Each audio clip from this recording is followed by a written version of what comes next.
Good evening, G. How are you? I'm not too bad. I'm not too bad. How are you, Stephen?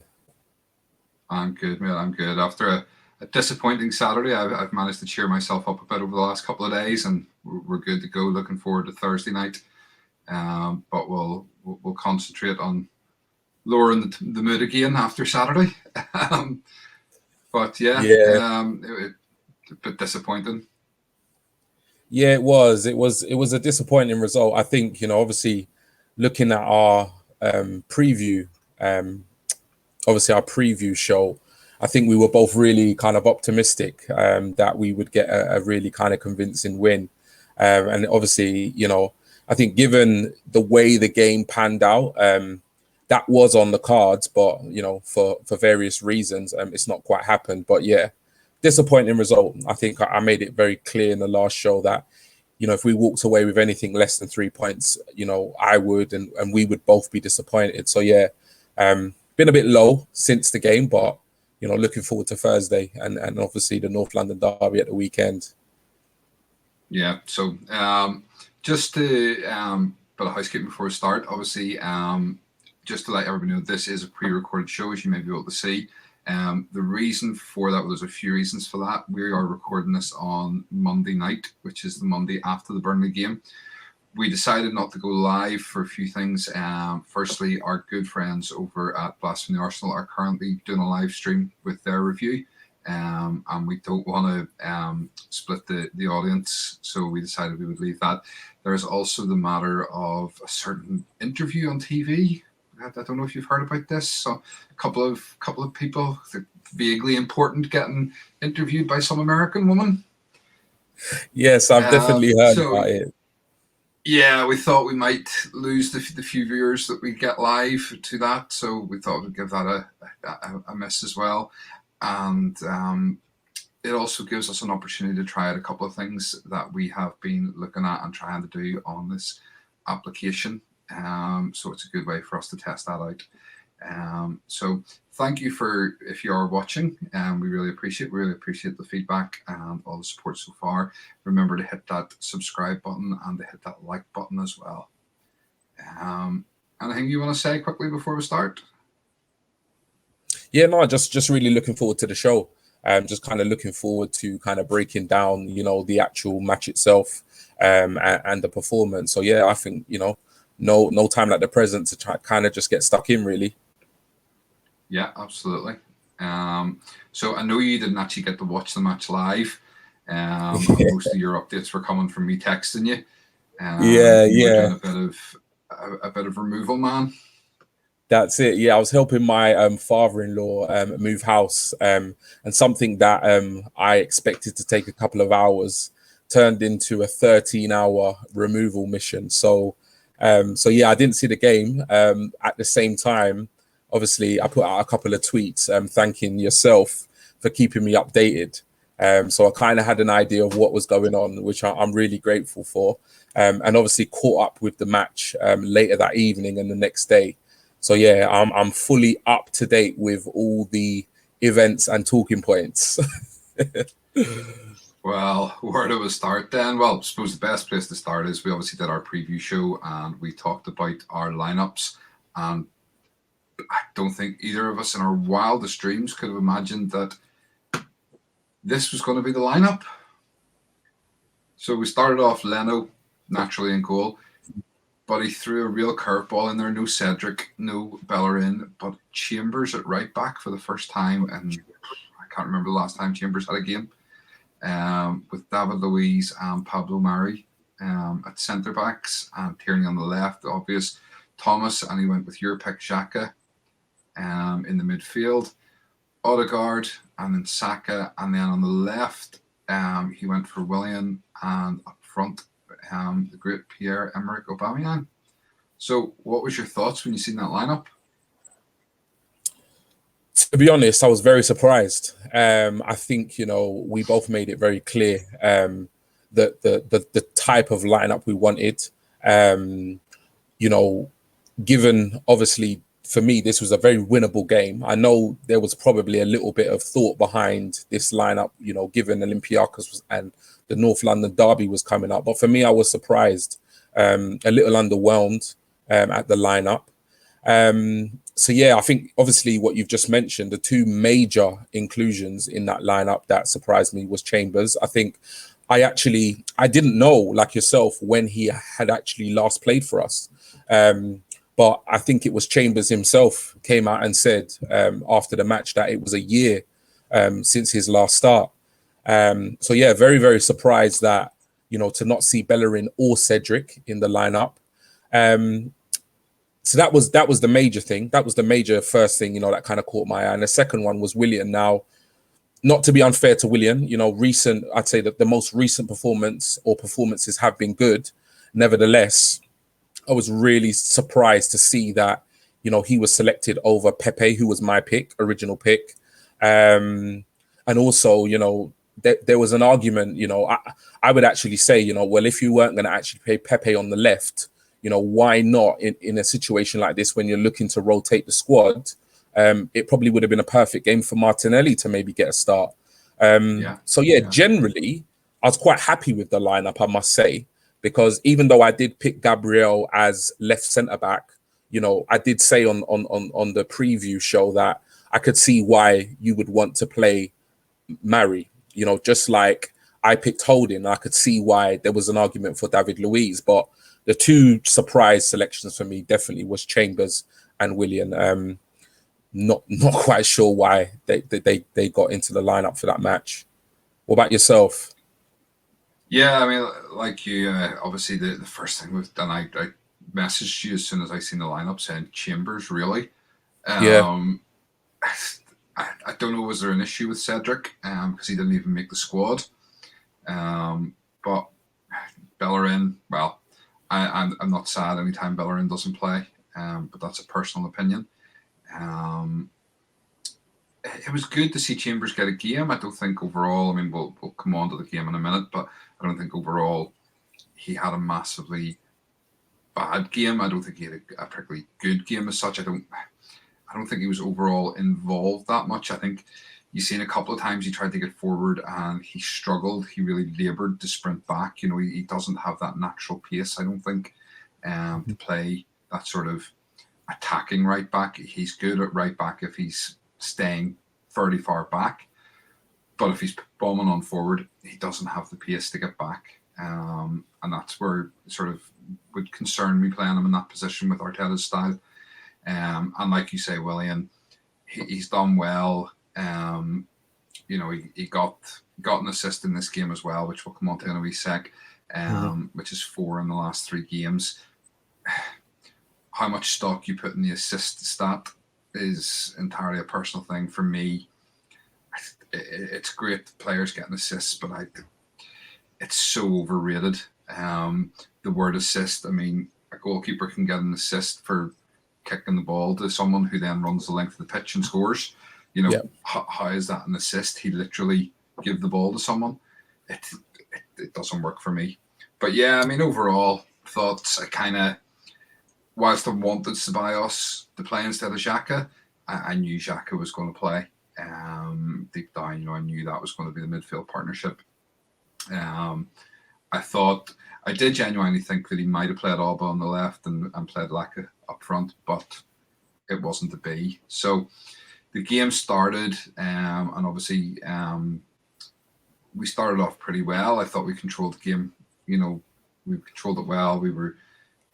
Sorry, just bear with me 1 sec. We controlled the game well. We weren't letting them have the ball. They didn't look threatening, and it didn't take long for Aubameyang to get on the score sheet. Lovely bit of movement in the box. Nice to see him again cutting in off that left side. Nice wee touches and sticking it in the bottom corner. Keeper probably and should have saved it, but it was hit with a lot of power. But the keeper did get a hand to it. You'd like to think a good keeper would turn that round the post. What did you make of it yourself? Yeah, so we started well, like you said. I felt like for once in quite a while, we actually started quite well. We started quite quickly, and we seemed to kind of gain control of the match pretty early on. And given the goal, went in on the 6th minute, even though obviously it will be recorded as a Willian assist. He picked the ball up in the middle of the park. He kind of played, an easy ball to Aubameyang on the left. To be honest, Aubameyang did all the hard work. He picked it up, he cut in, couple of step overs, and fired in a shot, which you could argue probably could have been saved or should have been saved. But nonetheless, it was a good goal. I definitely have seen most recently, a difference in terms of Aubameyang's play. He seems to be getting into those dangerous areas.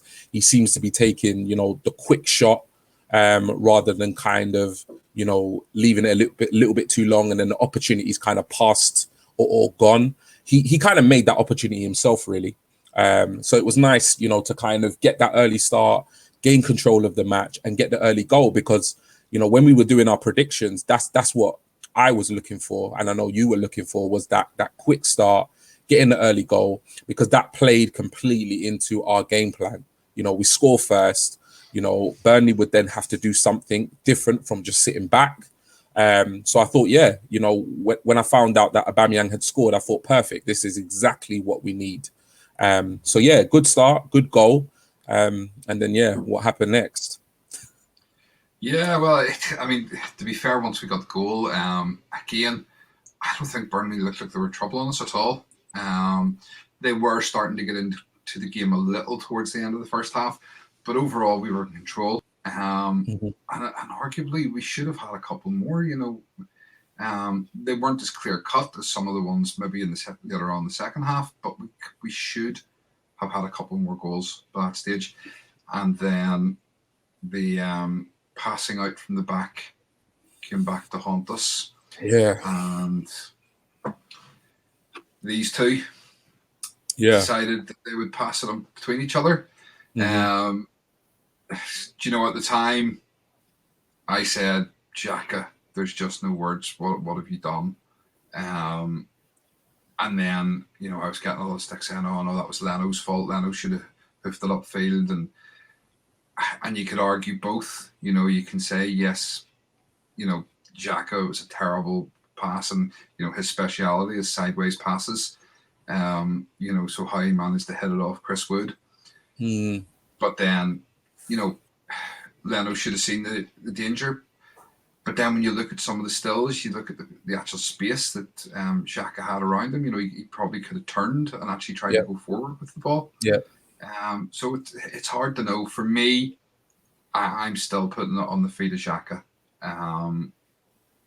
Yes, Leno maybe could have got rid of it, but he was given the ball to, one of the supposed leaders of this team who had called for it.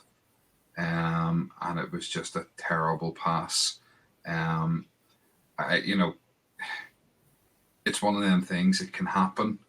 But the problem is, if you look at the stats, Xhaka has the most errors that's led to goals in the last, 2 or 3 seasons. He's had 8.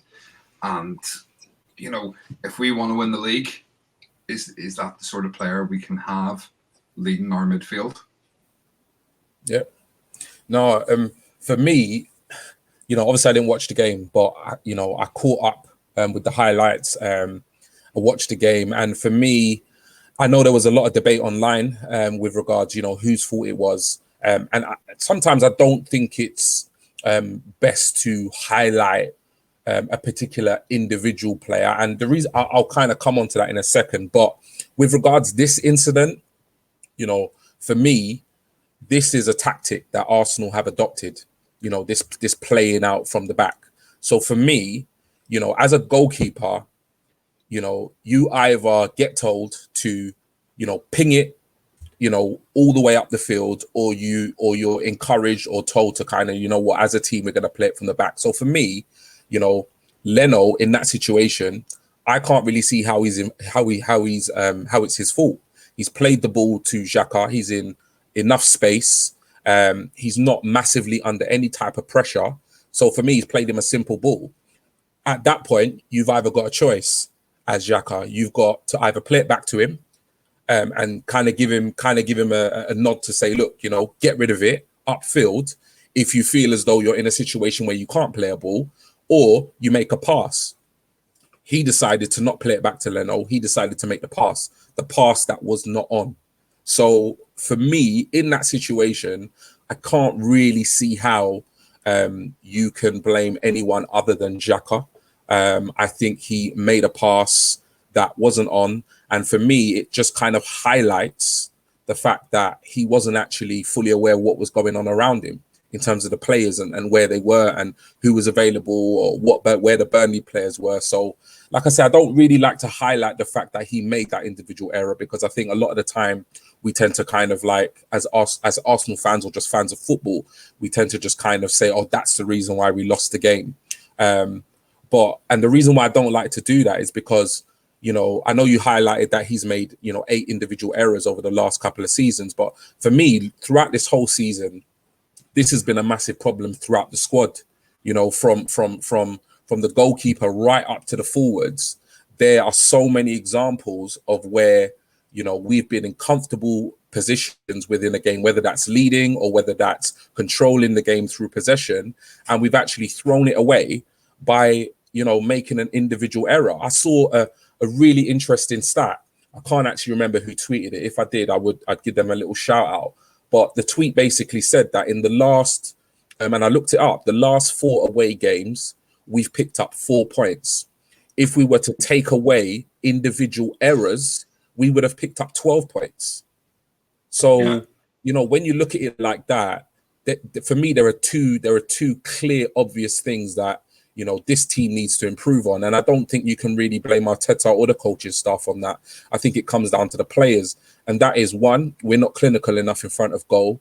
And 2, even when we're not clinical in front of goal, we're actually making individual errors that are costing us points. So, in that situation, Xhaka was at fault for me. But secondly, not to defend Xhaka, but I think this is a problem that's running throughout the team, and not just him. Yeah. No, I agree. I mean, let's clear this up. I'm not saying that Xhaka is the reason we didn't win that game. I'm saying that, in my opinion, Xhaka cost that goal. 100%. He probably should have let Leno play it out. He called for it, and he wasn't aware of what was around him. He wasn't aware of Chris Wood coming back, and that's his fault. And I do put that at his feet. But he's not the reason we lost the game. Poor finishing for the chances that we created later, especially in the game towards the end of the game. We should have sewn that game up, and we didn't take the chances. And that is the reason we didn't win the game. So I don't know if anybody's watching this and think I'm having a bash at Xhaka. I'm not. I'm saying that he cost that goal, but he wasn't the reason we lost the game. When I'm referring to over the few seasons, the amount of individual errors, and we'll talk about this in one of the shows we're planning on doing around the whole squad. He does cost us a lot of points. Yep. Fact. He does, with the sendings off and the giving away penalties and things like that he's done over the years. He has cost us a lot of points. He can be a good player when he wants, and as I said in the preview show, when he turns and he goes forward, he can be a good player. But all the sideways and backwards passing to stat pad, I don't think he's good enough to have as a permanent starter if we want to win the league. Possibly a squad player, but not as a permanent starter. It's a very valid point, because I think ultimately, what we're looking for from Xhaka is to be, almost like the cement, that rock in the midfield. And that position is crucial because, you kind of have to be Mr. Reliable.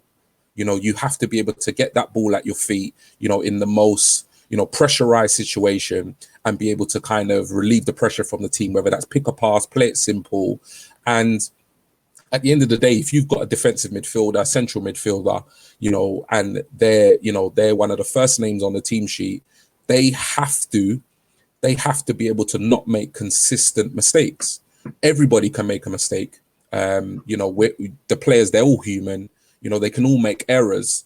at the same time, in that position he plays in that midfield, it's so crucially important, between the defense and the midfield. That role he plays in that midfield is so crucial. And we just can't afford to have a player that's playing that position and making those mistakes, because it's costing us. It's costing us points, week in, week out. Yeah. Whether it's Jack or it's somebody else, we're actually, putting ourselves. I think I messaged you after I watched the game, and I know I was quite frustrated, as you could tell. And I was like, we're beating ourselves. Do you know what I mean? Like we've got the possession, we're making the opportunities, and whether it's because we're not clinical or defensive errors, we're actually, Burnley didn't even put in a shift to earn that point. We basically, handed them a point, through not putting away the chances, and obviously an individual error. They walked away with a point. They would have been thrilled at the end of that 90 minutes to say they could walk away, with a point. Whereas in many ways, we're walking away from that game and it feels like a defeat, because the game should have been wrapped up, well within the 90 minutes.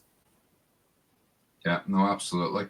And well, I mean, we could dwell on this incident, the whole review. So maybe we need to just move on from it. It is what it is. Disappointing.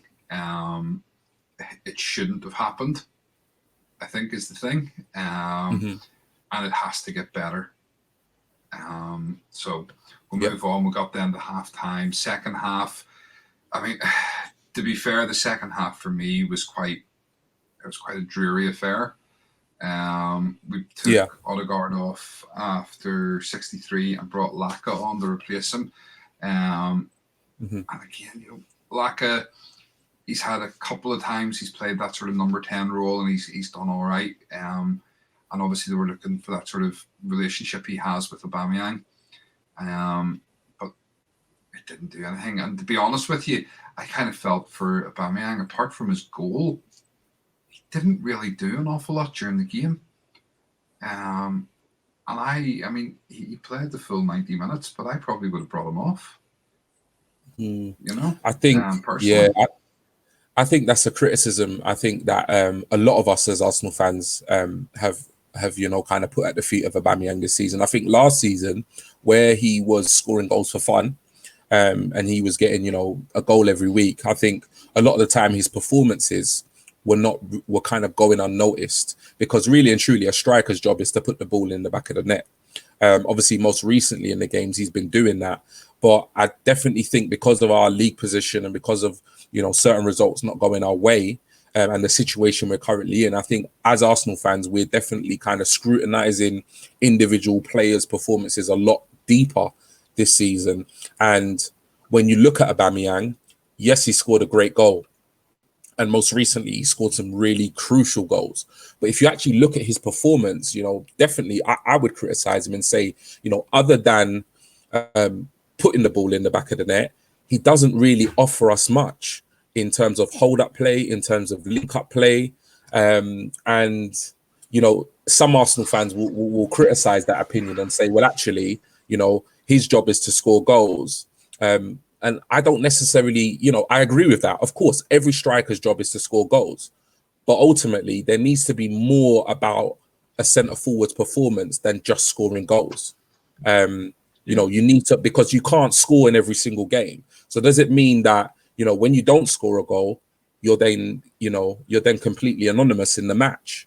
And I do think like his performances have been overly kind of scrutinized because of our situation, being 10th, we're not getting the results. But nevertheless, there's an argument to say, other than when he actually scores, how much does he actually bring to the team? And I think that's why a lot of fans like yourself would much prefer Lacazette in the centre forward role than Aubameyang. Yeah.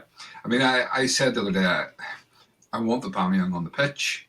Yeah. We need him, when he's in form. He is, you look at him, he's Golden Boot winner. Yeah, it's phenomenal. Golden Boot winner in his first full season. He bangs in goals wherever he goes. But it is coming in off that left-hand side. And, you look at players like Thierry Henry. Thierry Henry could play as an out-and-out centre forward, but an awful lot of the time he started out on the left-hand side and drifted in. You know, so it was the same sort of idea. But for me, Henry was a better player than Aubameyang is, and you could always rely on him. Okay, so then there is the infamous Pepe handball VAR fiasco. What did you make of this? Yeah. What were your thoughts on this one? Do I even need to ask? So, I mean, watching it at the time, and even now, I still can't figure out how that is not a handball. You know, the law is that, you know, if your arm is in an unnatural position, well, okay, his arm is in a natural position if he's a goalkeeper coming out to save a shot. Yeah. You know, that is the natural star shape of a goalkeeper. Yeah. That is not a natural position for a defender. And you can see, you know, you can see his arm move towards the ball. And then the reason it wasn't given was proximity. They said he was too close. Well, it doesn't matter how close he is. What was his arm doing out there in the first place? Yep. You know, and he turns to the ball. The first one, that was there was two handballs in that one incident. The first one, I think it probably was more the shoulder. But that's, I mean, that certainly is a handball. And if you look at that graphic, then you can obviously see, I think that's the hand or the shoulder save slightly later on that was given as a penalty. You know, so, and then obviously overturned by VAR. VAR just don't want to give us anything at the minute. They really don't. I mean, how is that not a penalty? You know what it is for me. It's like, as fans, all we want is consistency. That's all we're looking for. So for me, you know, to be fair, okay, if you don't want to give that as a handball, then you basically need to say that, you know, 99.9% of all handballs that have been given so far in the season were wrong. It was the wrong decision. And moving forward, 99.9% of all the handballs that you're going to be given are going to be the wrong decision, because you literally cannot get a more blatant and obvious handball than that. And how the linesman, the actual referee on the pitch, obviously sometimes the referee's vision, you know, on an incident, you know, is not always, you know, he can't always be, you know, in everywhere, and he can't see everything. But for me, between the linesman, between the referee, and then for that, you know, if they miss it, they miss it. Human error, you know, whatever it is. But for that actual incident to go to VAR and for them to actually look at that and say, you know what, that is not a penalty, is just beyond me. I just, you know, even though it's, you know, it's now Monday and this game happened on Saturday, I'm still scratching my head thinking, how on earth have the video assistant referees, because that's what VAR stands for, you know, they have video in front of them, they can view it as many times as possible. How they can actually look at that incident and not give a penalty is just beyond me. It's just mind-boggling. And as fans, like I say, all we want is consistency. So if that's not a handball, then you can't give a handball for the rest of the season, because you're not going to get a more obvious handball than that. It's just ridiculous. Yeah, it's, I don't know, I lost for words, to be honest.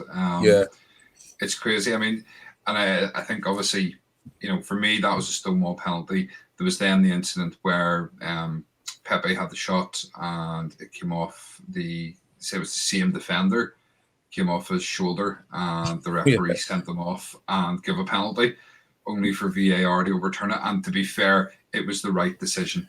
It was the right decision for VAR to overturn it. So I have no argument with that. That was the correct decision. But the first one should have been a penalty. So and that was kind of it. And then obviously, you know, the game ended on 1-1. We missed chances. I don't know if did you see the one Pepe it came right across him, and he Yeah. didn't kick it. It seemed to just go through his legs, and he had a clear net. So yeah, I mean, guilty of not taking our chances, and that's what ultimately cost us. It wasn't, as I say, it wasn't their goal. It was the fact that we didn't take our chances, and that's been the story of the season. Yeah. You know, I think and even more so since Christmas. You know, we're third in the form table, but we could be up, you know, pushing City if we took our chances. I'm not saying pushing City for the league. I'm saying pushing City for the form table at the minute since Christmas. You know, I think we could have won a few of those games that we've lost and drawn if we'd have put some chances away. I don't think anything can be laid at the feet of Arteta. You know, the team is playing better. They're just not putting the ball in the net. And, you know, we can't expect Arteta to run onto the pitch and put the ball in the net himself. You know, and I hear people say, oh, but it's the players he picks. It doesn't matter. These are professional footballers paid huge wages. They should be able to put the ball in the back of the net when they get these clear-cut opportunities. Mm-hmm. And it doesn't seem to matter who we put in up front. They're all missing them. Yeah. Yeah. And I think that's the big thing. You know, look, we spoke at the beginning of the show. We spoke about the lineup, and you know, we kind of spoke about our disappointment in certain selections. But nevertheless, for me, you know, when I look at the actual performance, and I must say, it was a good performance. What you know, the problem is that we didn't actually, you know, that good performance didn't translate into a victory, and that ultimately is the responsibility of the players. When you actually look at the performance and the team that he put out, he actually picked a team that played well. He picked a team that should have, and you know, should have gone on to win the match. So ultimately, you know, that's why, you know, this, you know, Arteta in, Arteta out, you know, we're not sitting here having a discussion whether or not, you know, oh, you know, given the results, we're not talking about, you know, his future at Arsenal, because ultimately, you know, the team is playing better. We've massively improved. There was a time where we literally didn't even look like we were gonna score a goal, whereas now we're in a position where we had so many chances in that match. We should have buried our chances, but we didn't, and ultimately that's what cost us, you know, dropping the 2 points. And you know, that responsibility is down to the players. You know, you can't look at anybody else bar the personnel that are on the pitch at the time when those chances fell to those players. And I think, you know, we could sit here and we could, you know, analyze each chance that we missed. But I think, like we said at the beginning of the show, with the individual errors, you know, not just defensive errors, but these are also errors. You know, the likes that, like you said, no matter who we are actually putting up front, collectively as a team, our forward players are not burying the chances that the team is creating. And that's a problem. You know, goals win games. You know, and Absolutely. you know, we're not putting the ball in the back of the net, and that's costing us. Yeah. So I mean, overall, it was disappointing. Yeah, A it disappointing was. performance for me. Yep. Okay, so that kind of wraps that up a bit. We do have a couple of comments. I did put out a retweet earlier on for any comments and questions, so we'll do those in a wee sec. But just before we do, just to let you know, we are planning on doing a live preview on Wednesday night, probably in around sort of 9 o'clock, possibly. We'll verify that and get that out, but we will be doing that on Wednesday night. That's our plan. And then also on, I think, Friday night, we'll do a preview, or sorry, a review and a preview. So we'll review the Olympiacos game, and we will preview the North London derby coming up at the weekend. And then again, early next week, we'll do another review of the North London derby. We have the Olympiacos game during the midweek. And then we have, is it West Ham the following weekend? I think. Yeah. So yeah, loads of shows. I believe coming it up. is. I believe it's West Ham. Yeah. Let me see. So obviously, make sure and subscribe, turn on your notifications, and hit that like button so you don't miss anything. Also, just a quick shout out to the matchdayshop.com or the Matchday for sponsoring us. I think let's, if we can get some more subscribers, if we can get us up to 100 by Wednesday night, I think we could maybe try and do a live giveaway during the show. And we'll see what we can come up with for that. So if you are not subscribing, hit that subscribe button. Tell your friends, tell all the Arsenal fans, get on board, get subscribing. While I look for these comments, G, do you want to run through the socials quickly for me? Yeah, so guys, obviously, thanks for watching, and really hope you kind of enjoyed our viewpoints on the kind of post-match analysis. But yeah, in terms of our socials, so you can follow us on Instagram, which is at @canon_chatter. You can follow us on Twitter, which is at @canonchatter. And you can also follow us on our individual Twitter account. So my Twitter account is @GTalksArsenal, and Stephen's Twitter account is @SBCanonchatter. Oops, my mic just fell. That wasn't supposed to happen. I hope you caught that. But yeah, no, jump on the socials. Yeah. As Stephen was saying, we would really like to kind of do a live giveaway in one of our live preview or post-match analysis shows. Thank you, obviously, for the support so far. We're up to about 74 subscribers, lots of views on our videos so far. So yeah, it would be great to obviously be able to do that. So do, if you have enjoyed the show and you've enjoyed our show so far, do click on the like, subscribe, and turn on those notifications, because we do have regular content coming your way over the next couple of weeks. Some really important games. So yes, exciting time. Yeah, and just to say that not all of our content will be preview and review shows. We do have other stuff lined up. We just have to get a bit of time. Obviously, the games are coming thick and fast at the minute. So we need to just get a wee bit of time to record a couple of the other things that we want to do. And we'll get those out as well to you. Okay, so yeah, the comments, we have one from John Menzies, who is a regular sort of interactor with the Twitter page. And John said, "You trying to get me back in the wife's bad books? I'm just learning to deal with that draw. Now the handball. Oh, F me. You've got me started again." So I think, we kind of all feel like that. We're all trying to get over the Saturday, and here we are dragging it up again, talking about it. So after this, we put it to bed. We don't talk about it again. And the other one then from Chris. Definitely. Chris does our some of our graphics for us. And just to get a quick update, Chris's girlfriend is improving. She was in critical condition after her heart surgery, but she is coming around a bit now. Which is good news. Chris says, "Is it time we ditched this playing out from the back? It never really worked for Emery, and there's been little real improvement."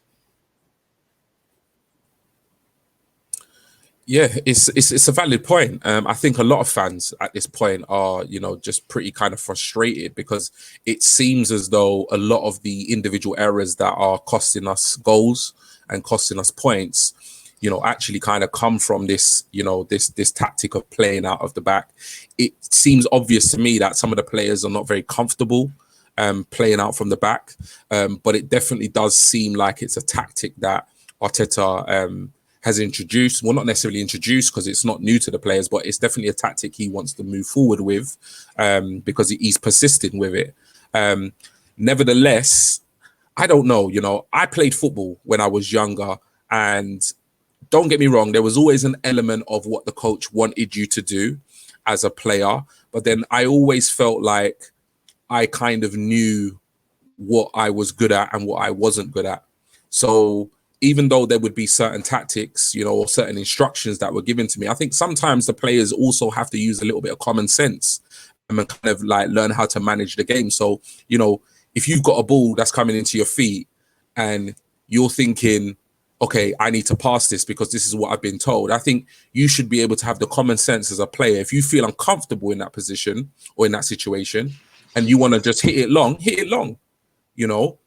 So I think there's a kind of argument for both. I think the players are not going to change that tactic if that's what they're being told they must do, and that's what they're working on in training. But individually, in a unique situation, if the ball is played to you and you feel under pressure, then get rid of it. You know, it's kind of common sense for me. So I don't know. I think as fans we might say, you know, let's not play out from the back. But if that's what the players are being told and that's what they're encouraged to do, then I think it's going to be difficult for them to do anything other than play out from the back. So I think it's a little bit of both, really. I'm not a fan of playing out the back. I just think like defenders are not always technically the best. I think if the ball comes to them and they're in an awkward position, just play it out or just hoof it long. But it's a tricky one really to answer. I don't know, because I think it's a lot of it's to do with tactics, what Arteta's telling them. But then I do think as an individual player, you should be able to use your common sense and just get rid of it if you need to get rid of it. Like, what do you think? Yeah, I mean, I think with Arteta, there's sometimes an element of overcoaching it. In that, you know, he seems to be telling them every single pass to hit, and he has to. I think sometimes he has to remember that they're players, and you know they need to just get on with it. In terms of playing out from the back, I get why he does it. You know, the idea is that, you know, your defense is here, the attackers push up, the defenders carry it past them, and all of a sudden they have all this space up here to play with. But what's happening now is, and you've seen it against Burnley, the attackers weren't coming to them. So they were trying to play across this back line and wait for the attack to come to them. And maybe one or two was coming, so they weren't actually creating that space that they thought they were. Why they don't just push up and start passing it between themselves 20 yards up the pitch? Yeah. They can still do the same tactic, but if they don't go to the attacks aren't coming to them now just as regular. It's different with the likes of, you know, Man City and Liverpool and stuff, teams like that, who can press you high, you know, and it will work against that. And we've seen it work against them, certainly last year in the FA Cup. But if a team's not going to come at you, if they're not going to press you, you've got to go with different tactic. And I think, you know, we all used to say it about Wenger. It was tippy-tappy, pass the ball into the net. There was no plan B. There was no plan B, yeah. And in some ways, I think Arteta is maybe slightly guilty of that as well, as there doesn't seem to be a plan B. It's pass it out from deep from the back. Yeah. Do you think a lot of it is also to do with like the personnel that he's got at his disposal? Yeah, I mean, we don't have the players. I mean, he again this week said in an interview, you know, he did. The team is very far from being what he wants, you know, and it's not necessarily the best thing for him to be saying publicly, because if I'm a player there, I'm going, well, hold on, does this coach not rate me? You know, am I going to be out? So, you know, that side of it, I think he was maybe a little foolish in speaking out, but at the same time, I understand that there's pressure on him, and that the fans are looking at him going, we're 10th.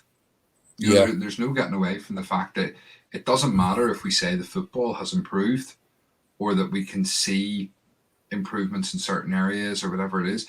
The reality is we are 10th, and 10th is not good enough. We should be better than that. And the pressure's on Arteta. No matter what anybody says, the pressure is on him. He has to deliver. And it's going to, you know, is it now Europa League or bust? You know, can we still qualify through the Premier League? You know, and if we don't get European football next season, that makes such a big difference to the quality of player that we can attract. And you know, there's this argument that, you know, when Arsenal knock, it's a different knock. But it's a different knock because we've had European football for the last 25 years. It's a softer knock when there's no European football. And it gets softer each season that goes by without European football. It's that simple. You know, I think, you know, while we can sit here and criticize the tactics of playing from the back, I don't honestly, in all honesty, I think, you know, if Leno kicks that ball to the other end of the pitch every time he gets the ball, I just see us never having the ball, because I can't see somebody who's going to win a header. I can't see somebody who's going to take it down on their chest and hold up the play. So it's like, I think the tactics, you can criticize the tactics, but really and truly, we don't have that centre forward who can actually be the focal point of that attack and hold up the ball and win a flick on and so forth. You know what I mean? So that's definitely an issue. But I think this week is a crucial week. It's a massive week for Arsenal because we've spoken several times since the Burnley game. You've tweeted it, I've tweeted it, and it very much does feel like top six is slipping away from us, rapidly, and the chances of us actually finishing in the top six, after that Burnley game, I'll be honest, it's not looking good. Because I see us, we've got the North London derby coming up, we've got West Ham coming up, we've got Liverpool coming up, albeit Liverpool and not the Liverpool of last season, but nevertheless, these are tough games. They'll turn up against us.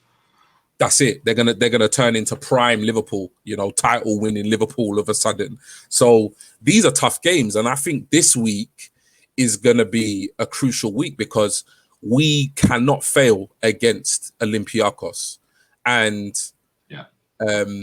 the North London derby, that's a big game. Obviously, it's a big game. All Arsenal fans know it's a big game. But given our situation in terms of our league position and the way results are so inconsistent at the moment, I don't even want to think about a defeat in that match. I really don't. I really don't. Yeah, no, you're absolutely right. It is a big game, as is the North London derby. But you know what? We can talk about that on Wednesday night when we do that live stream. So come along and join us. Definitely. And if anybody wants to get involved, please drop us a wee message, a DM, an email. We're going to be looking probably to get some people on with us going forward as well. Maybe coming up soon. I think we'll start maybe getting some people involved, get these on screen, let you have your say. And I know we have been speaking with the guys from Blast from the Arsenal, and we are going to do some stuff with them. We're going to go on to one of their shows. They're going to come on here and have a chat with us during one of our shows as well. So we want to try and make this interactive. So make sure, as I say, get involved, drop us a message, and as we've said before, hit that subscribe button, turn on the notifications, and smash the likes. That's it. Any final words before we go? No, just kind of echo what you've said.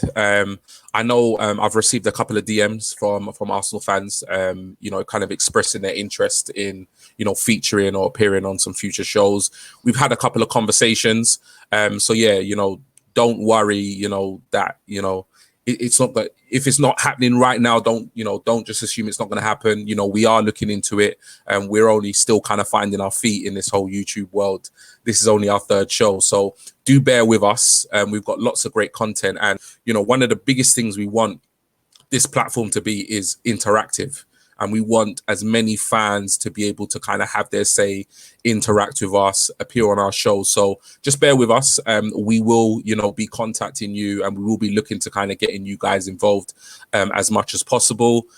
Not the best result, obviously, at the weekend on Saturday, but, we've had time to reflect on it. We've done our post-match analysis, which is tonight, and we move on. We've got a massive game on Thursday. We approach it, with a fresh perspective. And hopefully we get a good result. And I look forward to seeing you guys on Wednesday for our preview show. So good night from me.